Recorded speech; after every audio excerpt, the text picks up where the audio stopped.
Alléluia, Papa Lévi. Oui, j'ai une question assez personnelle aujourd'hui.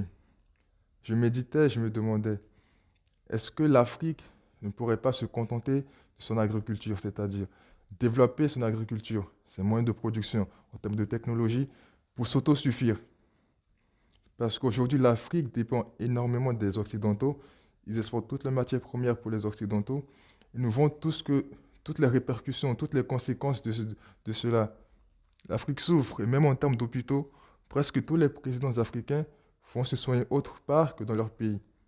Et ce qui, nous, la jeunesse, nous révolte encore, c'est que l'Église du christianisme céleste, qui aurait pu jouer un rôle pour délivrer l'Afrique, aujourd'hui, une bonne partie de l'Église est à côté de la plaque. Papa, brièvement, bien, qu'est-ce que tu peux dire à cette jeunesse aujourd'hui? Oui, merci. Euh, je ne fais pas de la politique et l'Église est apolitique. Bien sûr, papa. Bon, à vouloir bien répondre à ta question, il se trouverait certains esprits pour dire, ah, mais ce monsieur-là, il parle de la politique. Non, je ne mêle pas la politique à l'Église, que Dieu m'en garde. Amen. Oui, ce que tu as dit, c'est très vrai. Il y a eu d'anciennes prophéties qui demandent à l'Afrique. L'Afrique est le panier de nourriture pour le monde entier. Bon, on ne sait pas qu'est-ce qui s'est passé avec nos dirigeants politiques et religieux et que en place de l'agriculture vivrière, ils ont développé l'agriculture d'exportation. Et ce que tu dis, ma foi, tu exprimes ton inquiétude quant au futur. Mais il y a certains diocèses de notre Église qui, conscients de la chose, développent dans leur mouvement de jeunes de l'agriculture, de grandes exploitations agricoles, comme moi aussi je l'ai fait entre-temps en Côte d'Ivoire, dans le vivrier. Ils développent, et puis la culture d'igname, manioc, patates, et puis d'autres légumes, les agrumes. Et les fidèles, c'est comme une association, ils vont, les fidèles de cette paroisse vont, ils ont leur carte, ils achètent, et puis le surplus, on envoie dans les marchés, ça emploie les jeunes au point que certains en ont profité pour faire des études agronomiques. Ils vont pas dans le bureau, ils sont dans ces exploitations. C'est des trucs de plus de 200 hectares. Wow. Que les gens travaillent.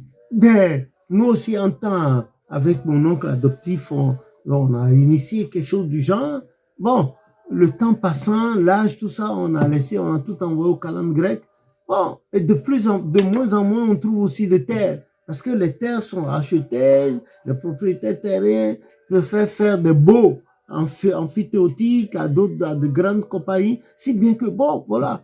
Mais je crois que par l'agriculture, l'Afrique pourra survivre. Bien sûr. L'Afrique pourra survivre. Parce que ceux qui ont leurs ressources essentiellement basées sur les ressources minières, ils doivent avoir des problèmes en ce moment. Avec cette histoire de guerre où le baril d'essence, de pétrole est monté, je ne sais pas à combien de dollars. Franchement, il vaut mieux recourir à la terre. La terre ne ment pas. Et Dieu est merveilleux. Il fait tomber sa pluie sur les bons comme sur les méchants. Et il a dit dans Isaïe 55 que sa parole est comme la pluie. Et quand elle tombe, elle ne retourne jamais à lui sans avoir mouillé la terre, ensemencé, et que le produit est donné du pain à manger à celui qui a faim. Et je crois que c'est une bonne décision. Mais maintenant, ce que moi je te conseillerais, c'est vrai, tu as tes diplômes, etc., etc., il faut t'arranger pour t'acheter au moins 10 hectares de terre quelque part, avec titre foncier à l'appui, et puis toi-même, tu fais une partie pour ta petite famille, et toi, et puis le reste, tu donnes à des gens, et ils développent ça, et vous faites des produits contre saison, et puis ça y est, ça va marcher.